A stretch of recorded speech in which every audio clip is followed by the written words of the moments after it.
El aire olía a gasolina. Me apoyé contra el coche, otra arcada sacudiendo mi cuerpo. «Date prisa, Mireia», dijo Álvaro, mi marido, sin mirarme. «Llegamos tarde». «No puedo controlarlo», dije jadeando.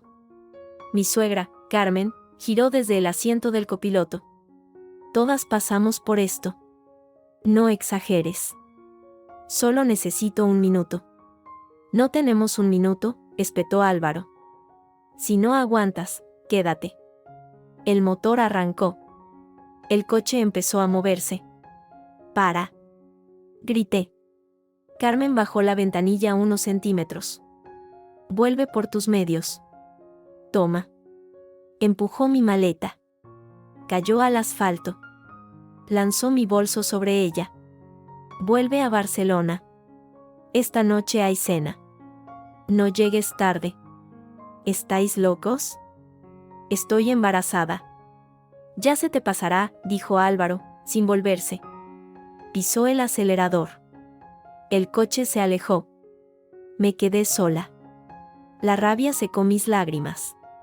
Respiré hondo. Recogí mi bolso y mi maleta. Entré en la gasolinera.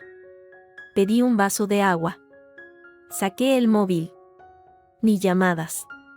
Ni mensajes. Abrí una aplicación. Puse destino, Barcelona, Gracia. Nuestra dirección. El viaje fue silencioso. El conductor no hizo preguntas. Yo miraba por la ventana. Pensaba en nuestro ático. Nuestro nido. Ahora me expulsaban de él. El coche se detuvo. Salí. Introduje el código en el portal. Error. Lo intenté otra vez. Error. Código no válido. Mi corazón latió fuerte. Busqué mis llaves.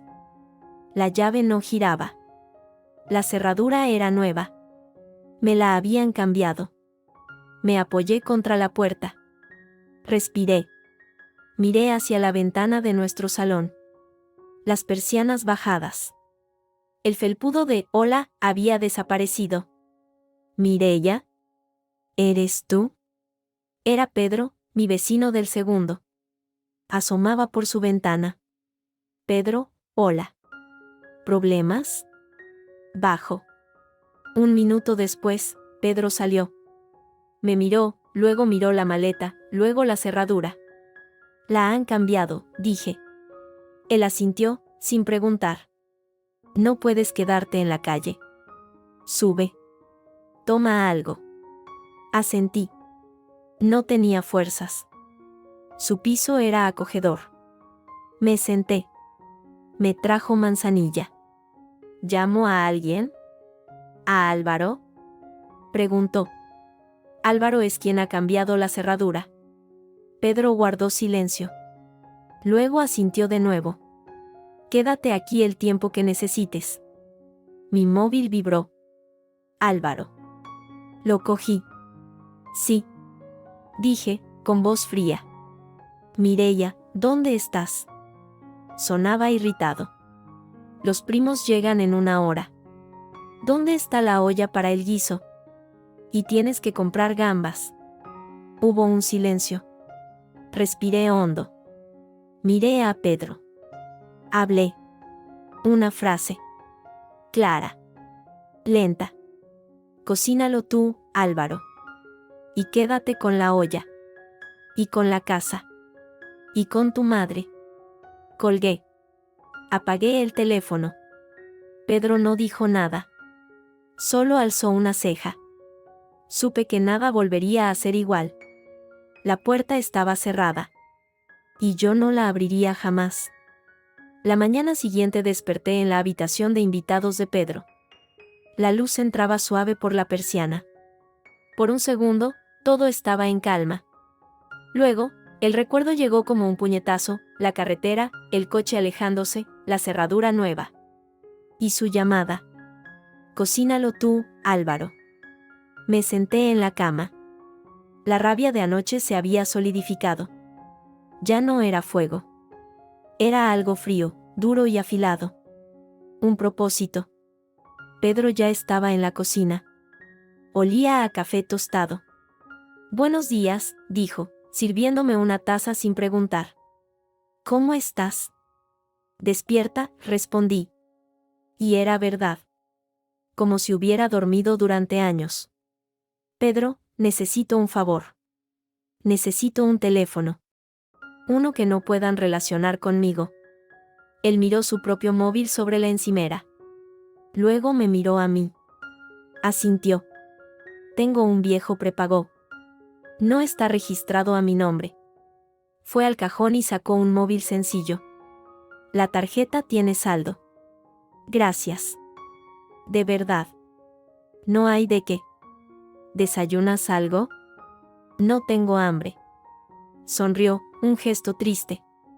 Tienes que comer. Por dos. Tenía razón. No era solo por mí. Tomé una tostada. Mientras masticaba, el plan tomaba forma en mi cabeza. Llamaría a Julio. Julio era de mi promoción en la universidad. Ahora era detective privado. Un tipo discreto y bueno en lo suyo. No nos veíamos desde hacía años, pero siempre hubo respeto. Usé el móvil de Pedro para buscar su número en mis redes.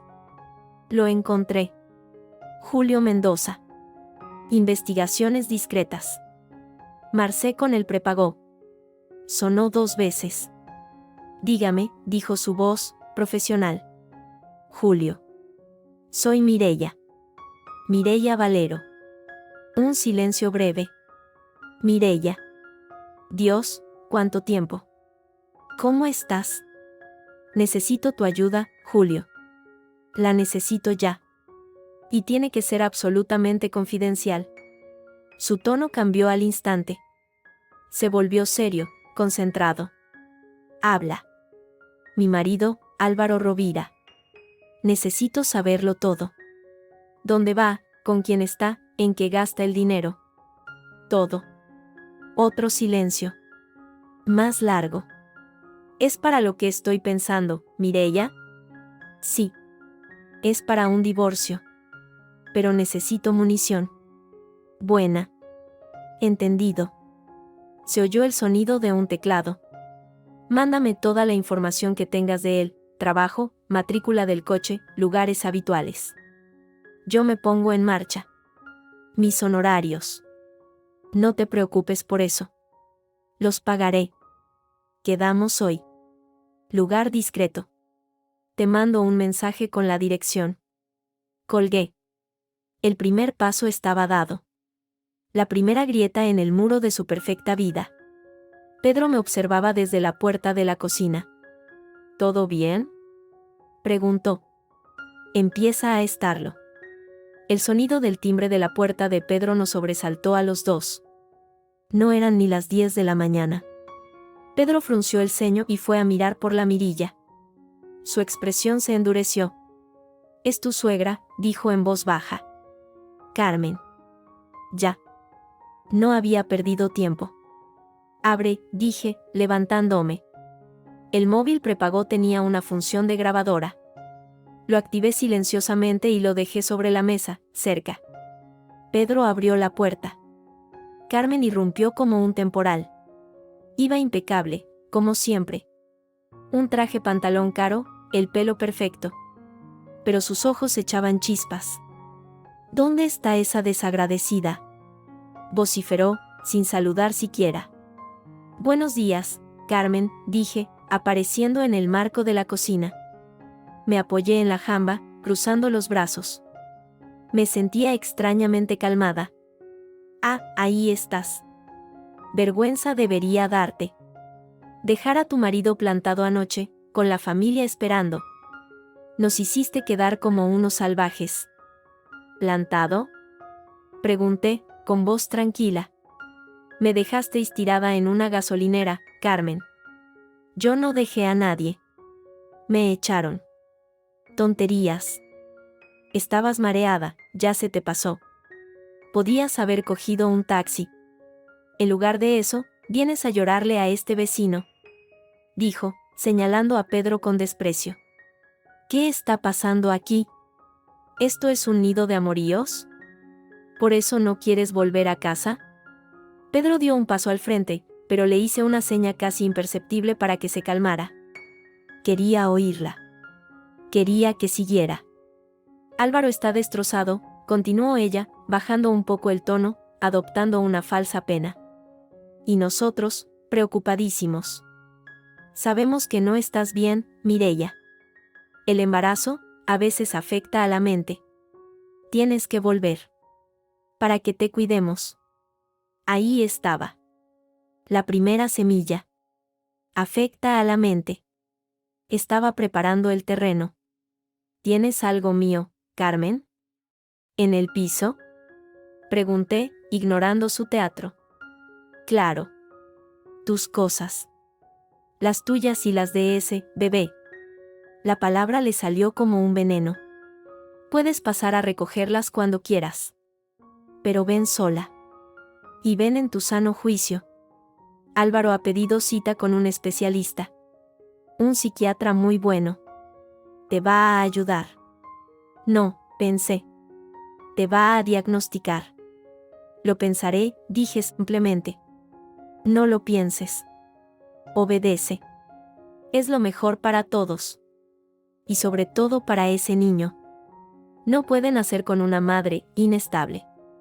Se dio la vuelta, satisfecha, creyendo haber ganado. Te esperamos esta tarde. Y lava esa cara. Pareces una fantasmina. Salió, cerrando la puerta de un portazo. El silencio que dejó fue espeso. Pedro dejó escapar un largo suspiro. Dios santo. ¡Qué mujer más peligrosa!, terminé yo.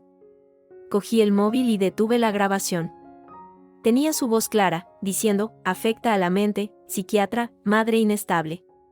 Era oro. Necesito ir a ese piso, Pedro.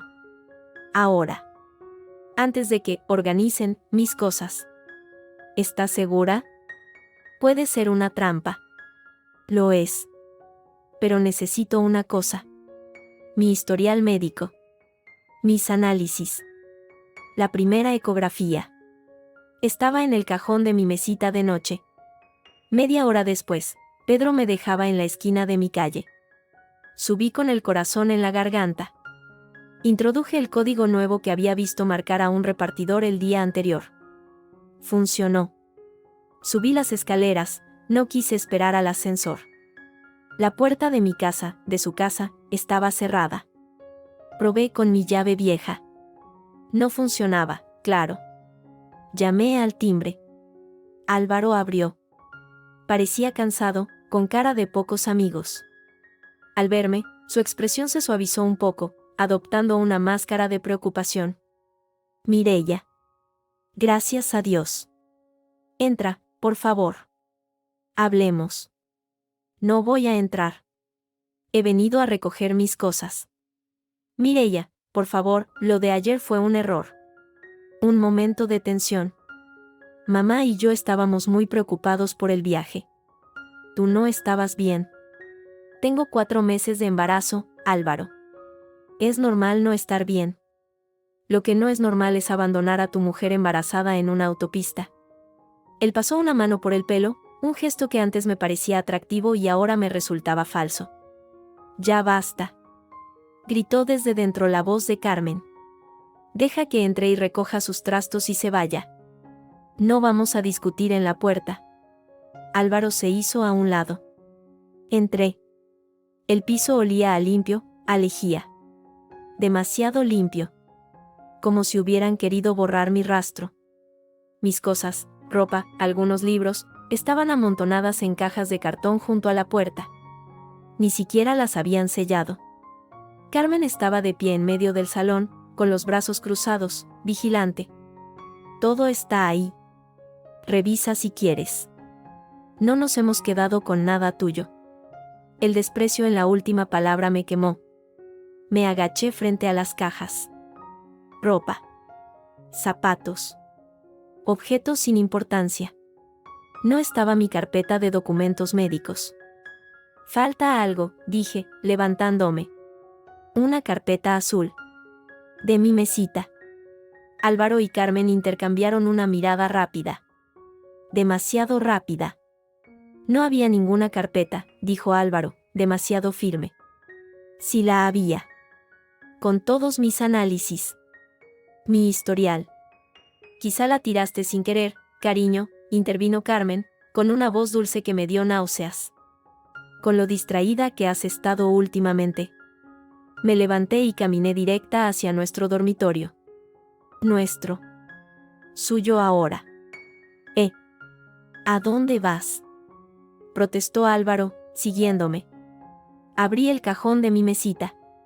Vacío. Limpio. Como si nunca hubiera tenido nada dentro. Estaba aquí, dije, señalando el cajón vacío. Te digo que no había nada, insistió Álvaro, agarrándome del brazo. Mireia, esto es lo que digo. No estás bien. Estás confundida. Olvidas las cosas. Me solté de su agarre. Su contacto me repugnaba. ¿Qué habéis hecho con mis análisis? Nada. Gritó Carmen desde la puerta. Pero si necesitas tanto esos papeles, toma. Aquí los tienes. Abría su carísimo bolso y sacó una carpeta. No era la mía, azul. Era una carpeta marrón de cartón. Me la lanzó. Cayó a mis pies. Me agaché, con un presentimiento helándome la sangre. La abrí. Dentro, había unos informes. Los miré. No eran análisis de sangre ni ecografías. Era un informe psiquiátrico. Con mi nombre. De una clínica privada que no conocía. Fechado hacía 2 semanas. Diagnosticaba, en términos técnicos y brutales, un trastorno límite de la personalidad con episodios psicóticos agravados por la gestación. Recomendaba seguimiento urgente y reposo absoluto, preferiblemente en un entorno controlado. Al final, una firma ilegible y un sello. Levanté la vista. Los vi a los dos mirándome. Álvaro con una falsa pena. Carmen con una sonrisa triunfal, apenas disimulada. ¿Ves? Dijo Álvaro, con voz suave, venenosa. Por eso estábamos preocupados, cielo. Por eso queremos ayudarte. Esto explica todo. Tus nervios, tus cambios de humor, lo de ayer en la carretera. No estás bien, Mireia. Déjate ayudar. Agarraba la carpeta con tanta fuerza que el cartón crujió. No era solo abandono. Era una trampa. Una trampa profunda y bien planeada. Querían encerrarme. Querían quitarme mi credibilidad, mi libertad y probablemente, a mi hijo. El frío dentro de mí se volvió absoluto. 0 grados. 0 dudas. Entiendo, dije, y mi voz sonó plana, lejana, incluso para mí. Tienes razón. No me encuentro bien. Cerré la carpeta marrón. La sostuve contra mi pecho, como si me aferrara a ella. Necesito pensar. Solo.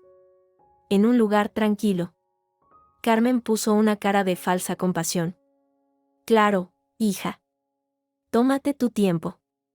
Pero no tardes mucho. Por el bien del bebé. Sí, musité. Por el bien del bebé. Salí del dormitorio, pasé por delante de las cajas con mis cosas, sin mirarlas. Salí al rellano.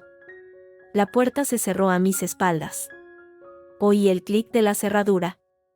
Bajé las escaleras, un paso tras otro, sosteniéndome de la barandilla. No fue hasta que salí a la calle, a la luz cegadora del sol de Barcelona, que dejé escapar el aire que tenía atrapado en los pulmones. Abrí la carpeta marrón. Rasgué el informe falso en 1000 pedazos y los tiré a una papelera de la calle. No eran lo que necesitaba. Lo que necesitaba era lo que habían robado, mi prueba real, mi verdad. Pero ahora tenía algo más. La prueba de su mentira. De su maldad calculada. Y la tenía grabada. Pedro me recogió en la esquina siguiente. ¿Lo tienes? Pregunté al entrar al coche. Sí. Me mostró su móvil. Había una foto, tomada desde la ventana de su piso, con zoom. Era nítida, Carmen, en el portal, entregándome la carpeta marrón. La fecha y hora estaban marcadas. ¿Y tú? ¿Conseguiste lo tuyo? No. Se lo llevaron. Pero me dieron esto. Saqué el móvil prepago y le enseñé la grabación de voz de Carmen. Luego miré por la ventana. Esto ya no es un divorcio, Pedro. Esto es una guerra. Sonrió, un gesto sin alegría. Entonces, asegurémonos de que tengas las mejores armas. ¿Tu detective? Quedo con él esta tarde. En un sitio discreto. Bien. Y después, necesitas un abogado. No uno cualquiera. Una pitón. Conozco a alguien. Mientras conducía de vuelta a su casa, miré los trozos del falso informe psiquiátrico en la papelera, que se perdían de vista. Ellos pensaban que me habían etiquetado. Que me habían desarmado. Se equivocaban. Solo me habían dado la razón para luchar. Y yo no pensaba perder. Julio, mi antiguo compañero de universidad, me esperaba en una cafetería discreta del barrio de Sanz. Llevaba gafas de pasta y una chaqueta de sport. Parecía un oficinista más. Me saludó con un gesto de cabeza. No nos abrazamos. Mireia. Siento mucho, todo esto. No hay tiempo para eso, Julio. ¿Qué tienes? Él sacó un sobre marrón, discreto, y lo deslizó sobre la mesa. Lo abrí. Dentro había fotografías. No eran imágenes borrosas tomadas desde lejos. Eran nítidas, claras, brutales. Álvaro saliendo de un hotel céntrico. No solo. Llevaba del brazo a una mujer joven, rubia, de sonrisa fácil. Clara, su secretaria. En otra, comían en un restaurante íntimo. Sus manos se tocaban sobre la mesa. En una tercera, compraba en una joyería. Ella probaba un collar. Álvaro sonreía, una sonrisa que no le había visto a mí en meses. Las fechas estaban anotadas al dorso. Algunas de hacía casi un año. Otras, de la semana pasada. Cuando yo vomitaba en el baño por las mañanas, él compraba joyas para su amante. No sentí dolor. Solo un vacío frío. Luego, una certeza absoluta. Hay más, dijo Julio, bajando la voz. Tiene un piso a su nombre. Un estudio en el Eixample. Lo compró hace 8 meses. Usó dinero de la cuenta común. Vuestros ahorros. Un estudio. Un nidito de amor. Con mi dinero. Necesito copias de todo. De las fotos, de la escritura del piso, de los movimientos bancarios. Ya están listas. En una memoria USB. Todo está ahí. Dejó un pequeño llavero con un puerto USB sobre la mesa. Y hay algo más. La chica, Clara. No es solo la secretaria. Su padre es socio menor de la empresa de Álvaro. Una relación, conveniente. Claro. No solo era una aventura. Era una alianza. Álvaro se aseguraba el apoyo del padre a través de la hija. Todo era un cálculo. Incluido yo. Incluido este bebé. Éramos un obstáculo. Gracias, Julio. ¿Cuánto te debo? Ya hablaremos. Primero, gana. Luego, me pagas. Hizo una pausa. ¿Qué vas a hacer ahora? Miré las fotos. Álvaro riendo. Besando a Clara en un portal. Viviendo una vida paralela. Voy a darles exactamente lo que quieren, dije, recogiendo las fotos y guardándolas en mi bolso. Van a pensar que han ganado. Llegué al piso de Pedro. Tenía un plan. Un plan arriesgado. Se lo conté todo. Él escuchó, pálido. Es muy peligroso, Mireia. Si algo sale mal. Todo ya ha salido mal, Pedro. Solo queda enderezarlo. ¿Me ayudas? Asintió, sin dudar. ¿Qué necesitas? Que llames a una ambulancia. Mañana por la mañana. Y que llames a este número después. Le di un papel con el nombre y teléfono de una abogada, Isabel Martínez. Una pitón, como él la había llamado. Dile que tengo toda la munición. y que me espere. A la mañana siguiente, me vestí con unos vaqueros viejos y una camiseta. Me despeiné. No me maquillé. Me miré en el espejo. Parecía frágil, quebrada. Perfecto. Pedro hizo la llamada. Dijo que su vecina, una mujer embarazada, estaba teniendo una crisis nerviosa, que hablaba sin sentido, que temía por su seguridad. La ambulancia llegó en 10 minutos. 2 sanitarios, un hombre y una mujer, subieron. Yo estaba sentada en el suelo de la sala de estar, abrazando las rodillas, meciéndome. Balbuceaba. Pedro les recibió, con gesto de preocupación. No sé qué le pasa, empezó a gritar, a decir cosas sin sentido. Tiene 4 meses de embarazo. La sanitaria se acercó, con voz calmada. Señora, ¿cómo se llama? ¿Qué le pasa? Yo la miré, con los ojos muy abiertos. Las arañas, murmuré, con voz ronca. Salen de las paredes. Quieren llevarse al bebé. Él las envió. Él y su madre. Con sus ojos de serpiente. Los sanitarios se miraron. Pedro puso cara de consternación. Ha estado así desde anoche. No conoce a nadie. Ni siquiera a mí. Vamos a llevarla al hospital, señor. Para que la vea un psiquiatra. Por su bien y el del bebé. Me ayudaron a levantarme. No me resistí. Caminé dócilmente entre ellos, murmurando sobre arañas y serpientes.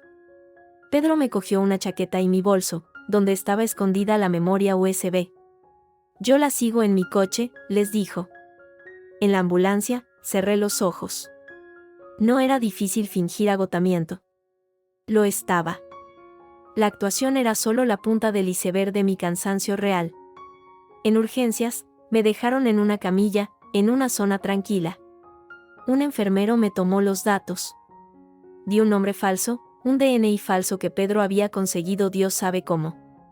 Pero di mi número de la seguridad social real. Eso era lo importante. Para que constara mi ingreso.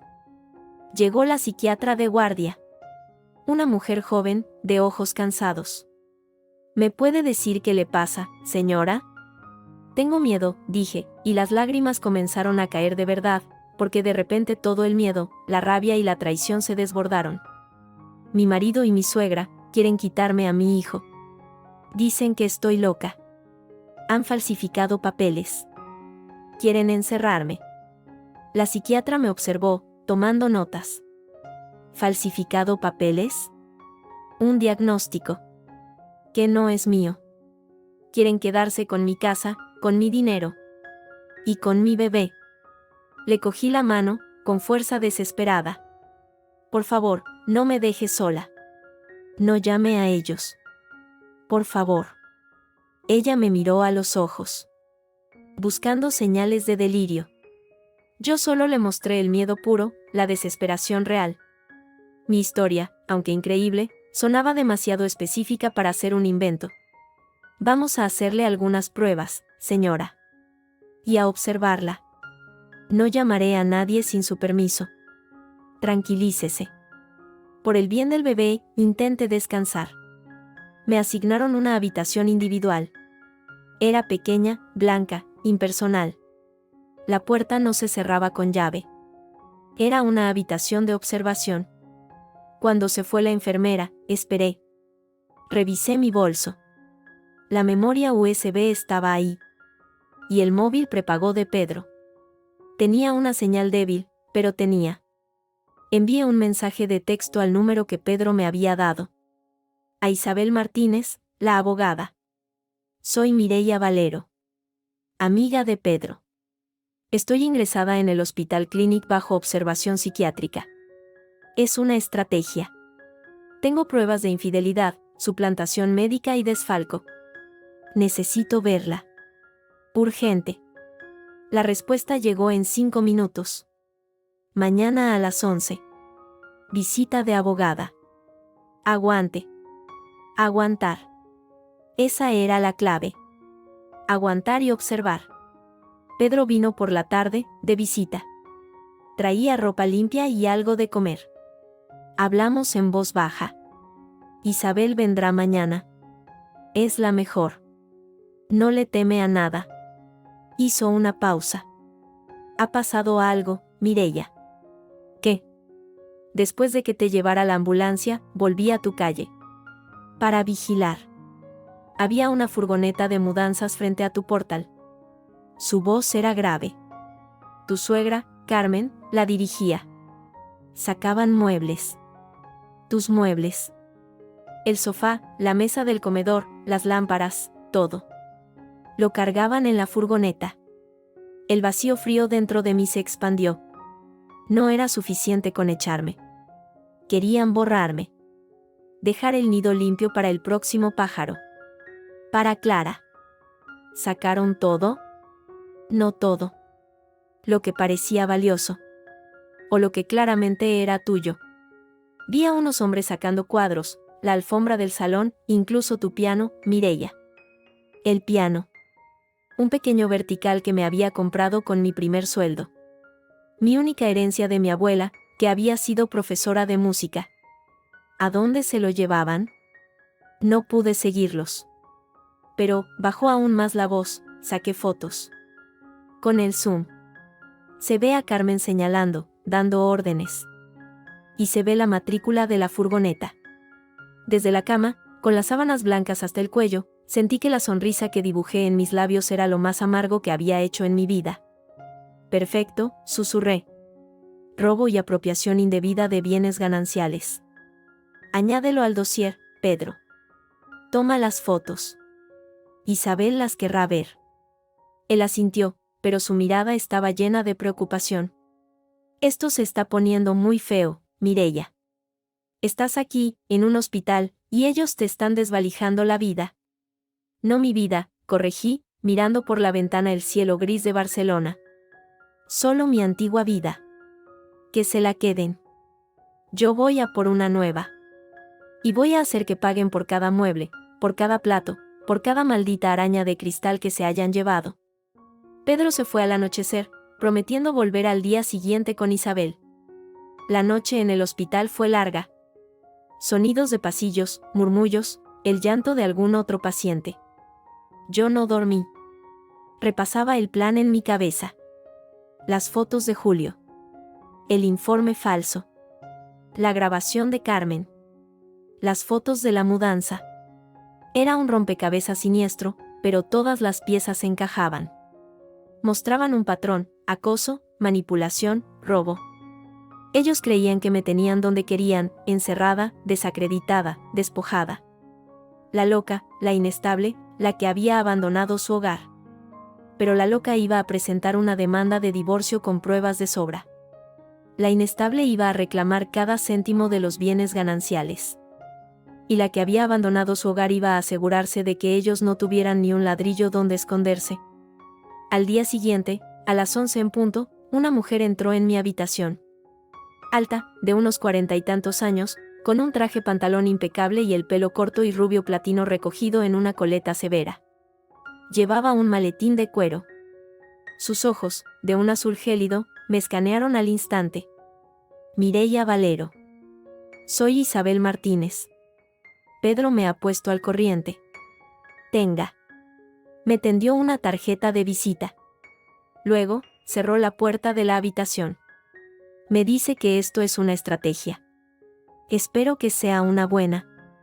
Porque ingresarse voluntariamente en psiquiatría, incluso fingiendo, es un riesgo enorme. Era el único modo de que me dejaran en paz y de que vieran que su plan de declararme loca se les volvía en contra, dije, sentándome en la cama. Le hablé claro, directo, sin titubeos. Tengo pruebas. Mi marido, Álvaro Rovira, me abandonó embarazada en una autopista. Me cambió la cerradura de casa. Falsificó un diagnóstico psiquiátrico para desacreditarme. Tiene una amante, Clara Soria, hija de un socio de su empresa. Usó dinero nuestro para comprarle un piso. Y ayer, mientras yo estaba aquí, mi suegra vació nuestro piso de los bienes gananciales. Tengo fotos de la mudanza. Isabel no parpadeó. Abrió su maletín, sacó un bloc y un bolígrafo caro. Muéstreme. Saqué la memoria USB. Ella tenía un pequeño portátil. Lo abrió, insertó la memoria y comenzó a ver. Las fotos de Álvaro y Clara. Los extractos bancarios. Las fotos de la mudanza, enviadas por Pedro. Escuchó la grabación de Carmen. Cuando terminó, cerró el portátil. Sus labios finos esbozaron algo que casi era una sonrisa. Esto no es un caso de divorcio, señora Valero. Esto es un caso penal. Maltrato psicológico, falsificación de documento público, apropiación indebida, posible estafa. Y lo de la mudanza es un delito flagrante. Hizo una pausa, clavándome sus ojos azules. ¿Qué quiere? ¿Dinero? ¿La casa? ¿La custodia? Lo quiero todo, dije, y mi voz no tembló. Quiero la casa. Quiero la mitad de todo, más una indemnización por daños. Quiero la custodia total. Y quiero que él y su madre pasen por un juicio. Quiero que la gente sepa lo que son. Isabel asintió, lentamente. Era un asentimiento de profesional que ve un caso jugoso, con todas las piezas para ganar. Perfecto. Entonces, esto es lo que hacemos. Usted se queda aquí unos días más. Se muestra colaboradora, lúcida pero afectada. Que ellos piensen que su plan funciona. Yo, mientras tanto, presento la demanda de divorcio de manera urgente, con medidas cautelares. Incluiremos una orden de alejamiento para Álvaro y para su madre. Y una solicitud de embargo preventivo de sus cuentas y bienes, basándonos en el riesgo de desaparición de patrimonio. Con estas fotos de la mudanza, el juez no tendrá dudas. ¿Una orden de alejamiento? Pregunté, sorprendida. De ellos hacia usted. Y sobre todo, hacia el domicilio conyugal. A partir de que se notifique, no podrán acercarse a usted ni a la casa. Y si han sacado cosas, tendrán que devolverlas. Todas. Hizo una pausa. Y hay otra cosa. Con ese diagnóstico falso, podríamos incluso plantear una denuncia por simulación de trastorno mental. Es muy grave. Hágalo, dije sin dudar. Será duro. Sucio. Sacarán todos los trapos. Dirán que usted es una madre inestable, una esposa desequilibrada. Yo tengo las pruebas, Isabel. Ellos solo tienen mentiras. Ella guardó sus cosas, se levantó. Bien. Entonces, a guerrear. La visitaré mañana con los papeles para firmar. Y relájese. Por una vez, deje que otros hagan el trabajo sucio por usted. Para eso me pagan. Isabel se fue, dejando tras de sí un rastro de perfume caro y determinación. Me recosté en la almohada. Por primera vez en semanas, sentí que podía respirar. No estaba sola. Tenía un ejército de uno, pero era un ejército de primera, un detective, un vecino leal y una abogada pitón. Miré por la ventana. Barcelona seguía ahí, gris y bulliciosa. Mi ciudad. Mi hogar. Del que me habían intentado echar. Pero yo no me iba a ir. Iba a quedarme. Y ellos iban a ser los exiliados. Sonreí, un gesto seco, sin alegría. La partida acababa de comenzar. Y yo tenía las mejores cartas. Ellos solo tenían unas en la manga sucio. Y estaban a punto de jugarlo. Yo estaba preparada. Los días en el hospital se hicieron largos. Era una actriz en un escenario blanco y estéril. Mostraba una mejoría calculada, más tranquila, más lúcida, pero con una tristeza de fondo que convencía a las psiquiatras. Un estado depresivo reactivo a una situación de estrés postraumático, anotaron en mi evolución. No era falso. Solo omitía la parte de que el trauma tenía nombres y apellidos, Álvaro y Carmen. Isabel vino cada día, siempre breve, siempre eficiente. Trajo los papeles. Firmé la demanda de divorcio con causas de abandono, infidelidad y riesgo patrimonial. Firmé la solicitud de medidas cautelares. Al día siguiente, un alguacil notificaría a Álvaro. No podía esperar a ver su cara. Fue en la cafetería del hospital, donde me dejaban bajar 1 hora al día, donde la conocí. Estaba sentada sola, mirando un té que no me apetecía, cuando una mujer se acercó. Joven, quizá 20 y pocos, con el pelo muy negro y una mata de rizos salvajes. Llevaba unos vaqueros ajustados y una chaqueta de cuero, y se movía con una energía nerviosa. Sus ojos, grandes y oscuros, me escanearon. «Eres tú, ¿verdad? Mireia». Su voz era áspera, como si hubiera llorado o gritado mucho. La miré, sin reconocerla. «Sí». «¿Y tú?» «Sofía. Sofía Soria». El apellido me golpeó como un martillo. Soria. El mismo de Clara, la amante. La hermana. Instintivamente, me puse en guardia. ¿Qué quería? ¿Amenazarme? ¿Grabarme? No quiero problemas, dije, poniéndome de pie. Mi voz sonó más débil de lo que quería. Yo tampoco, dijo ella rápidamente, levantando las manos. Por favor, siéntate. Solo, necesito hablar con alguien que lo entienda. ¿Entender el qué? Ella miró alrededor, como asegurándose de que nadie escuchaba. Luego, bajó la voz hasta casi un susurro. De Álvaro Rovira. De su forma de ser. Me senté, lentamente. Ella se sentó frente a mí. Sus manos jugueteaban con un paquete de tabaco sin abrir. ¿Qué sabes tú de Álvaro? Pregunté, fríamente. Que es un cabrón. Un cabrón de cuidado. La palabra salió con tanta rabia contenida que me sorprendió. Y que mi hermana es una ingenua. O una ambiciosa. O las dos cosas. No dije nada. La observé. Su rabia parecía genuina, no dirigida a mí, sino hacia algo o alguien. Clara cree que es el amor de su vida, continuó, con un tono amargo. Que va a dejar a su esposa loca y desequilibrada, y se va a casar con ella. Que su padre está encantado porque así une la familia con el negocio. Una mierda. Todo es una mierda. ¿Y tú por qué me lo cuentas? Pregunté, desconfiada. Ella me miró a los ojos. Y entonces vi algo que reconocí al instante, miedo. Y determinación. Porque estoy embarazada. De 3 meses. El aire se me escapó de los pulmones. La cafetería, el murmullo de la gente, todo se desdibujó. Solo existía la cara pálida de esa chica y sus palabras, flotando entre nosotras. ¿De Álvaro? Logré articular. Ella asintió, con un gesto seco. Había lágrimas de furia en sus ojos. Fue una estupidez. Una noche, hace meses. Él y Clara habían discutido. Él estaba borracho, deprimido. Yo era la hermana pequeña, tonta, que siempre lo había encontrado fascinante. Escupió las palabras como si le supieran a veneno. Una vez.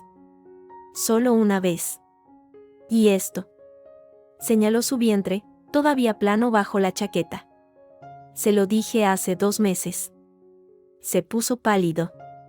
Me dio dinero. Para solucionarlo. Le dije que no. Que quería tenerlo. Entonces cambió. Dijo que estaba loca. Que era una obsesiva. Que si decía algo, arruinaría mi vida y la de mi familia. Que nadie me creería.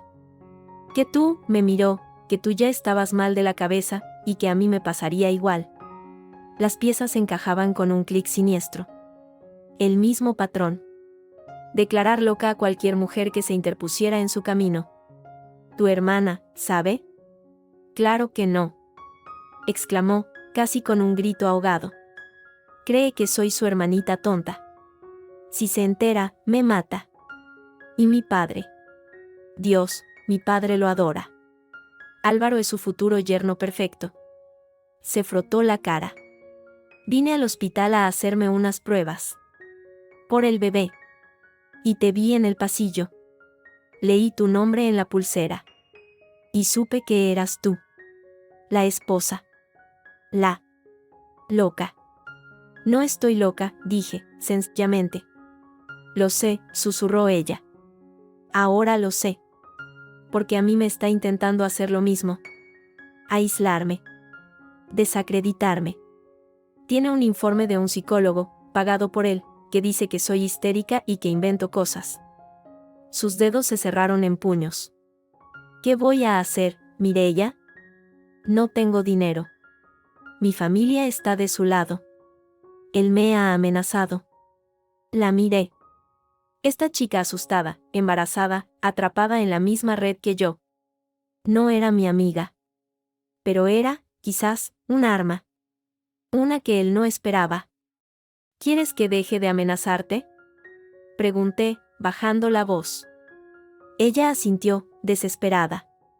Entonces ayúdame. Y te ayudo yo. ¿Cómo? Álvaro va a tener problemas.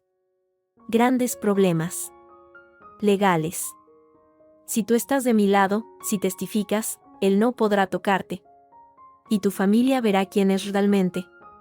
Sus ojos oscuros brillaron con un destello de esperanza salvaje. ¿Testificar? ¿Contra él? ¿En un juicio? Si es necesario. Pero primero, fuera de un juicio. Mi mente trabajaba a toda velocidad. ¿Tienes pruebas? ¿Mensajes, correos, algo de cuándo te dio dinero? Tengo transferencias bancarias. A una cuenta que abría mi nombre. Y los mensajes de WhatsApp, pidiéndome que arreglara el problema. Los guardé todos. Por si acaso. Una sonrisa lenta se dibujó en mis labios. Ella también había sido más lista de lo que él creía. Guárdalos bien. Y escúchame. Esta tarde, sobre las 6, hay una cafetería en el Paseo de Gracia, La Palmera. A tu hermana, Clara, le encanta ir allí los jueves después del trabajo. Siempre se sienta en la mesa del fondo, cerca de la ventana. Sofía me miró, confundida. Sí, es verdad. Y tu suegra, mi ex-suegra, Carmen, hace la compra los jueves en la tienda gourmet de al lado. Siempre entra a las 6:15, más o menos, a por su queso caro. La comprensión empezó a iluminar su rostro. ¿Quieres que se encuentren? Quiero que tú lleves a Clara a esa cafetería hoy. Que hables con ella. Dile que estás preocupada por mí. Que me has visto en el hospital, que soy una pobre mujer desquiciada, que digo cosas terribles de Álvaro. Que estás asustada por ella. Cualquier cosa. Pero asegúrate de que estáis en esa mesa, a las 6:30. ¿Y Carmen? Carmen pasará. Y verá a Clara. Y a ti. Y se acercará. Porque Carmen no puede resistir una oportunidad de mandar, de controlar. Y entonces, tú solo tienes que hacer una pregunta. Una sola. ¿Qué pregunta? Preguntó Sofía, conteniendo la respiración. Tienes que mirar a Carmen, con toda la inocencia que puedas fingir, y decirle, señora Carmen, ¿es verdad que Álvaro le ha comprado un piso a mi hermana? Porque yo le he visto los papeles, y me parece raro que use el dinero de su mujer para eso. Sofía palideció. Dios mío, ella se pondrá hecha una fiera. Exactamente. Y Clara se pondrá a la defensiva. Y tú te apartas. Y dejas que los leones se coman entre ellos. Y grabas todo con el móvil. Desde lejos, pero que se oiga. Es muy arriesgado. Más arriesgado es que Álvaro te arruine la vida antes de que nazca tu hijo, dije, y mi voz sonó implacable. Tú eliges, Sofía. Seguir siendo su víctima. O clavarle el cuchillo en el único sitio que le duele, su orgullo. Ella se quedó callada un largo minuto. Respiraba hondo. Luego, asintió. Una vez, decidida. Lo haré. ¿Y tú? ¿Qué harás tú? Yo tengo mi propia batalla. Pero si haces esto, tu guerra estará medio ganada. Te prometo que, cuando esto estalle, Isabel Martínez, mi abogada, te protegerá. Ella se comerá a Álvaro y a tu padre en el desayuno. Sofía esbozó una sonrisa temblorosa. Está bien. Hoy, a las 6:30, en La Palmera. Se levantó y se fue, caminando rápido, sus rizos negros ondeando como una bandera de rebelión. Esa tarde, Isabel vino a verme con noticias. Su expresión era de satisfacción contenida, la de un gato que acaba de atrapar un pájaro gordo.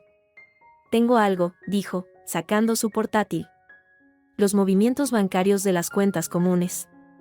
Álvaro no solo usó vuestros ahorros para el piso de la amante. Ha estado transfiriendo dinero, poco a poco, a una cuenta en Andorra. Durante los últimos 8 meses. Casi 100.000 euros. 100.000 euros. Nuestros ahorros. El dinero para la habitación del bebé, para una posible baja maternal más larga, para el futuro. ¿Se puede rastrear? ¿Es su cuenta? A nombre de una sociedad pantalla. Pero la firma autorizada es de él. Y la transferencia se hizo desde vuestra cuenta conjunta. Es apropiación indebida pura y dura. Con esto, no solo le pides la mitad de lo que queda. Le pides la devolución de todo eso, más intereses, más daños. Y el juez podría hasta congelarle todos sus activos. Cerró el portátil. He presentado ya la demanda con las medidas cautelares. El alguacil notificará a Álvaro mañana a primera hora en su oficina. Para que se entere todo el mundo. Perfecto, musité. Todo se estaba moviendo. Más rápido de lo que esperaba. ¿Y tú? ¿Cómo estás? ¿Alguna novedad? Preguntó Isabel, observándome con sus ojos de halcón. Una pequeña, dije. Esta tarde, sobre las 6:30, en el Café La Palmera de Paseo de Gracia, podría haber un pequeño espectáculo. Una discusión entre Carmen Rovira y Clara Soria. Con suerte, con testigos y grabación. Isabel alzó una ceja, impresionada. ¿Cómo has conseguido eso? Tuve un poco de ayuda. De una aliada inesperada. No di más detalles. Aún no. Si sale bien, tendremos una prueba más de la doble vida de Álvaro y del carácter violento de su madre. Para la orden de alejamiento. Eres más fría de lo que pareces, Mireia. Me gusta, dijo Isabel, y esta vez su sonrisa fue real. Te llamaré esta noche, pase lo que pase en ese café. Isabel se fue. Yo me quedé en mi habitación, mirando el reloj. Las horas pasaban lentas. A las 6:20, no pude quedarme quieta. Llamé a Pedro. ¿Puedes hacer algo por mí? Pregunté. Lo que sea. Ve al Café La Palmera. Ahora. Siéntate lejos, en una mesa discreta. Y observa. No intervengas. Solo observa. Y, si puedes, graba con el móvil. ¿Qué pasa allí? Una reunión familiar. Muy animada. Pedro no preguntó más. Media hora más tarde, mi móvil prepago vibró. Era un mensaje de Sofía. Corto. Estamos dentro. Ella está aquí. Carmen acaba de pasar por la ventana. Nos ha visto. Viene hacia aquí. Reza por mí. No recé. Solo espere. Con el corazón latiéndome en el pecho como un pájaro enjaulado. A las 7:05, el móvil vibró de nuevo. Esta vez era Pedro. Un mensaje. Dios mío. Ha sido épico. Te mando el video. Un minuto después, llegó un archivo de video. Lo abrí, bajé el volumen. La calidad no era buena, filmado desde lejos, entre plantas. Pero se veía claro. La mesa del fondo. Clara, rubia e impecable, con una expresión de sorpresa y fastidio. Sofía, a su lado, con cara de cordero sacrificado. Y Carmen, plantada frente a ellas, con su bolso caro colgado del brazo y el rostro congestionado por la ira. Se oían voces, entrecortadas por el ruido de la cafetería. ¿Qué haces aquí con esa? Era la voz de Carmen, aguda. Nada, solo un café. Decía Clara, defensiva. Entonces, Sofía, con una voz clara y dulce, como si preguntara la hora, dijo, Señora Carmen, ¿es verdad que Álvaro le ha comprado un piso a mi hermana? Porque yo le he visto los papeles, y me parece rato que use el dinero de su mujer para eso. Hubo un silencio de microsegundos. Luego, el rostro de Carmen se transformó en una máscara de furia pura. ¿Qué has dicho, pequeña zorra? Su grito atravesó incluso la mala calidad del audio. ¿Cómo te atreves a decir esas mentiras? Ese piso es una inversión. ¿Y tú, Clara, qué haces escuchando a esta mocosa? Seguro que está confabulada con esa loca de Mireia. No hable así de mi hermana, protestó Clara, poniéndose de pie. ¿Y tú quién te crees que eres para protestar? Una cualquiera que se acuesta con un hombre casado. Te crees que vas a hacer algo, pero solo eres la puta barata de mi hijo. Y si te crees que vas a sacarle un duro, estás muy equivocada. Cállese, vieja amargada. Chilló Clara. Álvaro me quiere a mí. A mí. Y ese piso es mío, y él va a dejar a su mujer loca y todo será mío. Su dinero, su casa, todo. Ah. El grito de Carmen era histérico. Nada será tuyo, golfa. Te arrancaré los ojos antes de que toques un euro de mi familia. En el video, se veía a Carmen lanzarse sobre Clara, con las uñas por delante. Los rizos de Clara volaban al tirar de ellos. Las mesas cercanas se apartaban. Un camarero intentaba intervenir. Sofía retrocedía, con el móvil en la mano, apuntando hacia la pelea. Su rostro, apenas visible, no mostraba miedo. Mostraba una satisfacción feroz, contenida.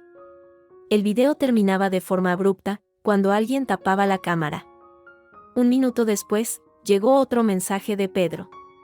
La policía se los ha llevado a las 2. Sofía ha desaparecido. El café es un campo de batalla. He recogido fragmentos de porcelana de La Palmera, de recuerdo. Y luego, un mensaje de Sofía. Funcionó. Tengo la grabación. Clara no me habla. Carmen me va a matar. No me arrepiento. Dejé el móvil a un lado en la cama. Cerré los ojos.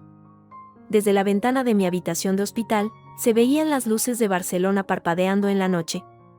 En algún lugar de la ciudad, mi suegra y la amante de mi marido estaban en una comisaría, acusándose mutuamente de agresión. En algún lugar, mi marido estaría recibiendo esa llamada, la llamada que arruinaría su perfecta fachada. Sonreí en la oscuridad. El primer acto de mi venganza había terminado. Y el escándalo acababa de empezar. Mañana, cuando el alguacil llegara a su oficina con los papeles del divorcio, Álvaro encontraría su mundo ya en llamas. Y yo, desde mi celda blanca de hospital, había prendido la mecha. Mañana sería un día interesante. Isabel me recogió a la salida del hospital 2 días después. Iba impecable, con un traje color crema que parecía una armadura. Me dio un sobre. Las medidas cautelares están en vigor. Prohibición de acercamiento a menos de 500 metros. Restitución inmediata de todos los bienes sustraídos del domicilio conyugal. Y congelación de sus cuentas personales y de la sociedad, pendiente de auditoría. Una sonrisa afilada asomó en sus labios. La notificación en su oficina fue espectacular. Según mi fuente, rompió un teléfono y le gritó al alguacil. Toda la planta lo oyó. Me acomodé en el asiento de su coche, un Audi silencioso. Sentí una satisfacción fría y lejana. ¿Y lo del café? ¿La policía? Ambas fueron liberadas con cargos menores por alteración del orden público. Pero la grabación de tu amiga Sofía es oro puro. Muestra a Carmen iniciando la agresión física y a Clara reconociendo la relación y el piso. Es admisible como prueba. Y el escándalo ya corre como la pólvora. Los padres de Clara están furiosos. La sociedad de tu marido y el padre de Clara está al borde de la ruptura. Perfecto, murmuré, mirando por la ventana. Barcelona pasaba, indiferente. ¿Y mi piso? Sigue con la cerradura cambiada, pero bajo embargo judicial.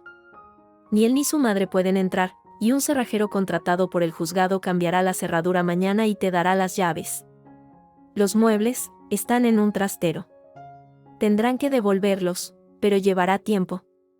No vas a poder volver allí aún. No quería volver. Ese lugar ya solo era un escenario de traiciones. Tengo dónde estar, dije. Isabel me miró de reojo mientras conducía. El vecino. Pedro. Es un amigo. Nada más. De momento, dijo ella, y no era una pregunta. Es útil. Mantente cerca. Pero no te confíes. Esto se va a poner muy feo. Álvaro ha perdido la cara, dinero y probablemente a su amante. Un hombre así, acorralado, es peligroso. Lo sé. Me dejó en la puerta del edificio de Pedro. Me esperaba con una bolsa de la compra. Al verme, esbozó una sonrisa tranquila. Bienvenida a casa. A esta casa, quiero decir. Su piso olía a comida recién hecha. Había preparado un cuarto para mí, no el de invitados, sino uno más grande con escritorio. Había comprado algunas cosas, ropa cómoda, productos de aseo, un par de libros. No podía dejar que vivieras de una maleta, dijo, casi disculpándose. Pedro, no te merezco. Claro que sí. A mí nadie me compra paella casera. Tú sí. Es una inversión. Su tono era ligero, pero su mirada era seria. Isabel me ha contado lo de las cuentas de Andorra. Es un animal. Y está herido. Y va a atacar. Por eso no debes estar sola. Yo trabajo desde casa. Estaré aquí. No discutí. La verdad es que su presencia era un alivio. Un ancla en medio del caos. Al día siguiente, seguí el consejo de Isabel. Me senté ante el ordenador portátil que Pedro me prestó y abrí una cuenta nueva en una red social. Sin mi nombre real. Sin mi foto. Un perfil anónimo, llamado Mujer Invisible. Y escribí. Escribí todo. Desde el principio. El abandono en la gasolinera. La cerradura cambiada. El diagnóstico falso. Las fotos de la infidelidad, sin rostros identificables, pero claras. Los movimientos de dinero a Andorra. Incluso, de forma anónima, mencioné la trifulca en un café de lujo entre la suegra y la amante. No puse nombres completos. Pero puse suficientes detalles: ejecutivo de Barcelona, sociedad familiar, clínica privada de renombre. La gente que conociera a Álvaro, a Carmen, a Clara, lo reconocería al instante. El post era largo, detallado, desgarrador. Y totalmente veraz. Lo publiqué. Y luego, usé cuentas falsas para compartirlo en foros, en grupos de vecinos de Gracia, en comunidades de mujeres. No lo hice desde mi IP. Pedro me ayudó con eso, con una cara de concentración técnica que casi me hizo reír. El efecto fue lento, pero imparable. A las pocas horas, los comentarios empezaron a llegar. De apoyo, de indignación. ¿Es el tal AR de la empresa de importaciones? Vaya hija de puta la suegra. Ánimo, mujer invisible, tú puedes. Luego, los mensajes privados. Mujeres contándome historias similares. Alguien que decía trabajar en la clínica donde falsificaron mi diagnóstico, expresando su horror. El rumor se extendía como una mancha de aceite. Por la tarde, sonó el teléfono fijo de Pedro. Lo cogió. Era el portero. Señor Gómez, hay un señor aquí, un tal Álvaro Rovira. Dice que es el marido de su invitada. Está muy alterado. Dice que debe subir. Pedro me miró. Yo asentí, calmada. Había esperado esta visita. Lo había provocado. Déjele subir, dijo Pedro al portero. Luego, a mí, en voz baja. ¿Estás segura? Totalmente. Pon el móvil a grabar. En algún sitio donde no lo vea. Colocó su móvil sobre una estantería alta, entre unos libros, con la cámara apuntando hacia la puerta de entrada. Luego, se puso detrás de mí, como un guardaespaldas silencioso. Los golpes en la puerta fueron secos, violentos. Pedro abrió. Álvaro estaba al otro lado. Parecía haber envejecido 10 años. Tenía la corbata deshecha, el pelo revuelto, los ojos inyectados en sangre. Olía a sudor y a desesperación. ¿Dónde está?, gruñó, intentando entrar. Pedro se interpuso, firme pero tranquilo. Solo puede pasar si se calma, señor Rovira. Aquí no queremos problemas. Problemas. Rugió Álvaro, empujando a Pedro para entrar. ¿Y qué coño es esto?, señaló hacia mí, sentada en el sofá. Su mirada era un puñal. ¿Publicar nuestras intimidades en internet? ¿Difamarme? ¿Arruinar mi vida? Eso no son problemas, puta loca. Me levanté lentamente. Llevaba unos leggings y un jersey amplio de Pedro. Me sentía vulnerable, pero no lo mostré. Yo no he publicado nombres, Álvaro. Solo he contado la verdad. Si la gente te reconoce, el problema es tuyo. Por vivir una mentira. Una mentira. Escupió, dando un paso hacia mí. Pedro se movió, poniéndose a mi lado. Tú estás loca. Mira lo que haces. Has envenenado a mi madre contra mí, has hecho que Clara me deje, has congelado mis cuentas. Mi propio padre me ha llamado para retirarse de la sociedad. Ahí estaba. El daño real. El económico. El único que le importaba de verdad. Tu padre es un hombre inteligente. No quiere asociados estafadores, dije, con voz serena. Cada palabra era un clavo en su ataúd. ¿Estafador? Su risa fue un chillido desagradable. Ese dinero era mío. Mío. Yo lo gané. Era nuestro. Y lo usaste para ponerle un piso a tu amante. Eso se llama apropiación indebida. Tu propio abogado te lo debe haber dicho. No tienes pruebas de nada, bufó, pero su seguridad era fingida. La tenía, y él lo sabía. Las tengo. Y el juez también. Y toda Barcelona las tendrá pronto, si sigues comportándote así. Deberías irte, Álvaro. Tienes una orden de alejamiento. Estás a menos de 500 metros de mí. Me importa una mierda la orden. Gritó, y de repente su furia se quebró. Su rostro se contrajo en algo parecido al llanto, pero sin lágrimas. Era pura rabia impotente. ¿Qué quieres, Mireia? ¿Dinero? ¿La casa? Tómalo. Pero para el puto post. Bórralo. Diles que es mentira. No es mentira. ¿Y qué? Rugó, y de repente se lanzó hacia mí. Pedro lo agarró del brazo, pero Álvaro era más fuerte, más desesperado. Me sujetó de los hombros, sacudiéndome. ¿Te vas a callar? ¿Te vas a callar o te juro que? ¿Qué, Álvaro? Pregunté, sin inmutarme, mirándolo fijamente a los ojos. ¿Qué vas a hacer? ¿Golpearme? ¿Cómo hiciste con Clara en el café? ¿O vas a falsificar otro informe? ¿O vas a abandonarme en otra carretera? Tus trucos se me han acabado. Su respiración era un fuelle. Podía sentir el olor a café rancio y miedo en su aliento. Tienes un hijo mío dentro, susurró, con una voz venenosa. Nunca te librarás de mí. Nunca. Voy a luchar por la custodia. Y voy a demostrar que eres una madre inestable, una mentirosa, una histérica. Te voy a quitar a ese niño. Y vas a terminar sola, en un psiquiátrico, como te mereces. Ahí estaba. La amenaza. La verdadera. La que siempre había estado allí, bajo la superficie. Quitarme a mi hijo. Dejé que el silencio se extendiera un segundo. Un segundo perfecto, para que sus palabras, sus amenazas criminales, quedaran grabadas con total claridad en el móvil oculto. Ya has terminado, Álvaro, dije, con una calma glacial. Sal de aquí. Ahora. O llamo a la policía y añadimos un delito de quebrantamiento de orden de alejamiento y amenazas a tu lista.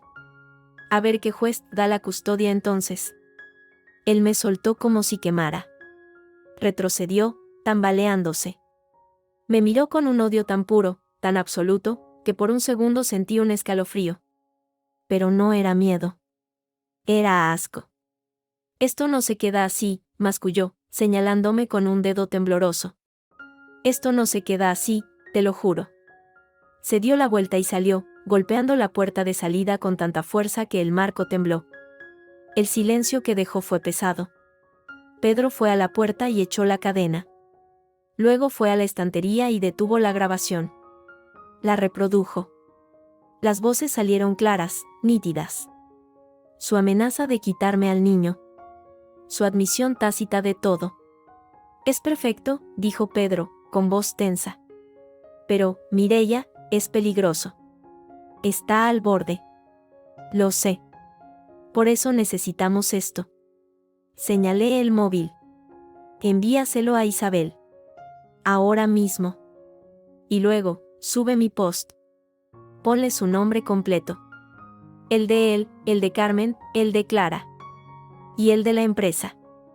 Pedro me miró, alarmado. ¿Estás segura? Eso es. Guerra total, terminé yo. Ya no hay vuelta atrás. Él ha elegido amenazar a mi hijo. Ahora yo elijo quemar su mundo hasta los cimientos. Hazlo. Pedro asintió. No estaba de acuerdo, pero confiaba en mí. Envió el archivo de audio a Isabel. Luego, con unos clics, editó la publicación de Mujer Invisible. Donde antes ponía AR, ahora ponía Álvaro Rovira. Donde decía la suegra, ponía Carmen Rovira. Y donde decía la amante, secretaria de su empresa, ponía Clara Soria, hija de Federico Soria, socio de Rovira e Hijos S.L. Le dio a publicar. El efecto fue instantáneo. Como poner una cerilla en un río de gasolina. En minutos, los comentarios se multiplicaron. La gente empezó a etiquetar a la empresa. A buscar fotos de Álvaro. A encontrar el perfil de Clara en redes sociales y llenarlo de preguntas. El escándalo dejó de ser un rumor y se convirtió en noticia. Una hora después, Isabel me llamó. Acabo de recibir el audio. Es increíble. Inadmisible. Lo voy a adjuntar a la solicitud de custodia preventiva. Con esto, no se acerca a ti ni en pintura. Hizo una pausa. Y he visto tu publicación. Has prendido la mecha de un polvorín. La prensa ya me está llamando. Algunos medios quieren tu historia. No doy la cara, dije, tajante. No todavía. Pero puedes darles declaraciones. De mi abogada. Con nombres. Con hechos. Con la denuncia presentada. Así se hace, dijo Isabel, y en su voz se percibía una admiración genuina. Álvaro está acorralado. Y un animal acorralado es impredecible, pero también comete errores. Sigue así. Y no te muevas de casa de Pedro. ¿Entendido? Entendido. Colgué. Me asomé a la ventana. La calle estaba tranquila.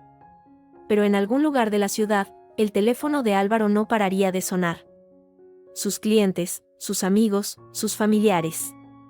Su mundo perfecto de mentiras se estaba desmoronando, ladrillo a ladrillo, ante sus ojos. Pedro me trajo una taza de té.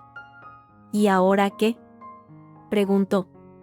Ahora, dije, tomando la taza caliente entre mis manos, esperamos. Y vemos cómo se quema. La sala del juzgado de familia número 5 de Barcelona olía a polvo, madera vieja y ansiedad. Yo me sentaba al lado de Isabel, con un vestido sencillo, azul marino, que me daba un aire de serenidad que no sentía. Frente a mí, en la otra mesa, estaban Álvaro y su abogado, un hombre de pelo plateado y expresión de eterno disgusto. A unos metros detrás, en la primera fila de asientos, Carmen me clavaba la mirada. Un veneno puro. El juez, un hombre cincuentón con gafas y modos cansados, dio inicio a la vista para las medidas provisionales de divorcio y custodia. Señoría, comenzó el abogado de Álvaro, levantándose con una solemnidad que resultaba obscena. Hoy estamos aquí por una triste situación. Un matrimonio que se rompe. Pero sobre todo, por el bien de un niño por nacer. Mi cliente, el señor Rovira, desea lo mejor para su hijo. Por desgracia, la madre, la señora Valero, padece graves trastornos psicológicos que la hacen no solo incapaz de cuidar de sí misma, sino que suponen un peligro real para la seguridad del feto. Isabel no se inmutó. Tomó notas.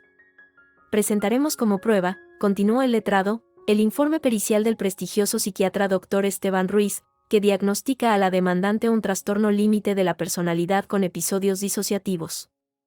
Asimismo, testificará la madre de mi cliente, doña Carmen Rovira, que ha sido testigo directo de la conducta errática, violenta y delirante de la demandante, incluyendo su negativa a seguir tratamientos y su reciente ingreso hospitalario voluntario en psiquiatría, que demuestra su propio reconocimiento del problema. Carmen asintió con gravedad, componiendo un rostro de sufrida matriarca. El juez miró sus papeles. Proceda. El abogado llamó a declarar a Carmen.